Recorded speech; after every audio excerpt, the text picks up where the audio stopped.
Hello दोस्तों। आज मैं आपके लिए एक बहुत ही इम्पोर्टेंट वीडियो लेके आया हूँ।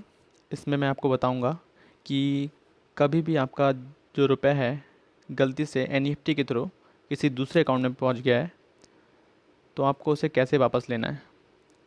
इसके साथ ही मैं आपको एक बात और बताना चाहूँगा कि हम लोग जो फ़ंड ट्रांसफ़र करते हैं वो 3 तरीके से होता है मेनली।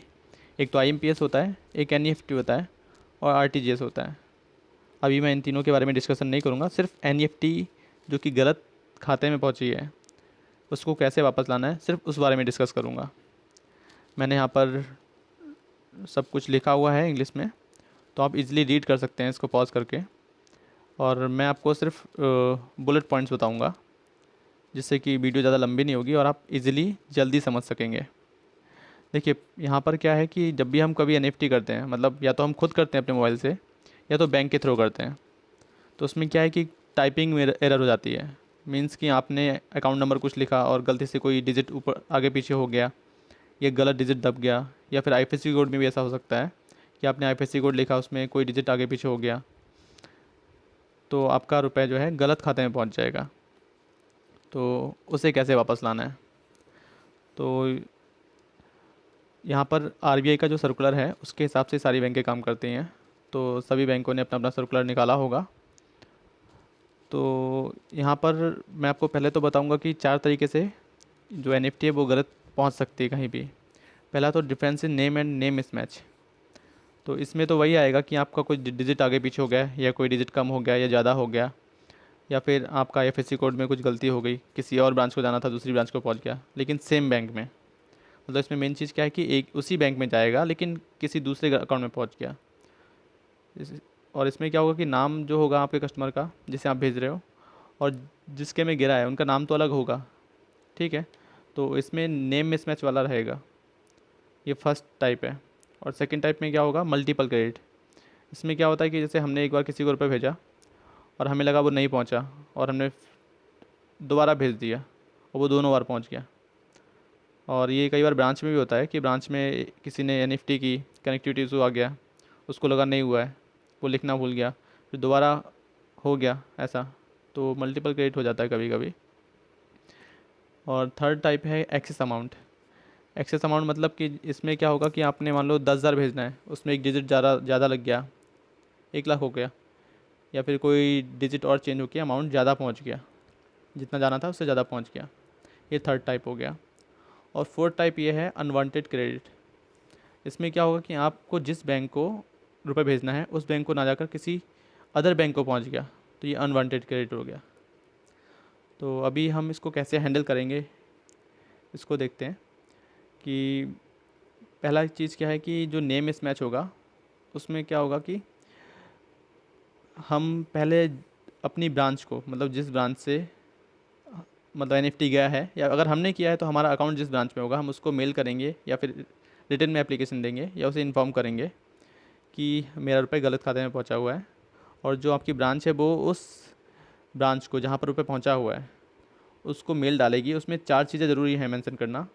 एक तो अकाउंट नंबर जहाँ आपने रुपये भेजा है, अमाउंट कितना अमाउंट और किस डेट को भेजा है आपने, और यूटीआर नंबर जो आपने एनईएफटी की है उसका एक यूनिक रेफरेंस नंबर होता है, उसको यूनिक ट्रांजैक्शन रेफरेंस नंबर बोलते हैं, यूटीआर नंबर। और नेम ऑफ द बेनिफिशरी, मतलब कि जिसको आपको रुपये भेजा है, तो वो मेल करेंगे। और इसमें क्या होगा कि जो बैंक है उसको जैसे ही मेल मिलेगा वो तुरंत ही जितना जल्दी हो सकता है उतना जल्दी उस रुपये को वापस करेगी। और इसमें सबसे इम्पोर्टेंट चीज़ ये है कि उसको किसी का कोई साइन नहीं लेना, मतलब जिसके अकाउंट में पहुंचा है। कई बार बैंक वाले बोलते हैं कि इस अकाउंट में रुपया पहुंचा हुआ है तो कस्टमर का साइन चाहिए होगा, बट ऐसा नहीं है। नेम मिसमैच में क्या है कि वो आरबीआई की जो रिपोर्ट होगी ना उसको चेक करेंगे और उसमें उसका नाम मैच करेंगे। अगर नाम में डिफरेंस है तो उसको वो इमीडिएटली रुपए आपके अकाउंट में वापस करेंगे। और एक केस और है इसमें कि मान लीजिए जिसके अकाउंट में रुपये पहुंचा है उसके खाते में सफिशिएंट बैलेंस नहीं है,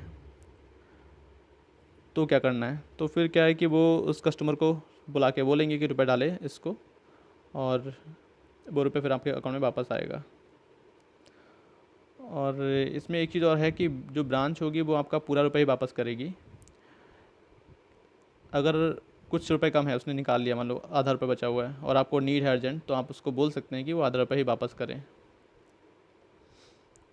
और बाकी अगर गलती से रुपए किसी CCOD टर्म लोन या डिमांड लोन मतलब किसी लोन अकाउंट में पहुंच गया और वो अकाउंट NPA है उनके यहाँ या फिर उसमें नीड है रुपए की, तब भी वो रुपए आपको वापस मिलेगा। वो अपने RO या सर्किल ऑफिस से मेल करके उसको रुपए को रिफ़ंड कराएंगे।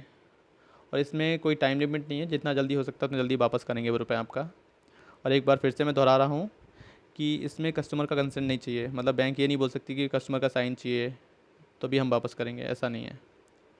ठीक है। और बाकी जो 3 टाइप है, जिसमें मल्टीपल क्रेडिट है, एक्सेस क्रेडिट है, अनवांटेड क्रेडिट है, इन तीनों में क्या है कि कस्टमर का कंसेंट चाहिए होगा। जिसके अकाउंट में पहुंचा है रुपये उसको साइन करना पड़ेगा, तब रुपये वापस मिलेगा।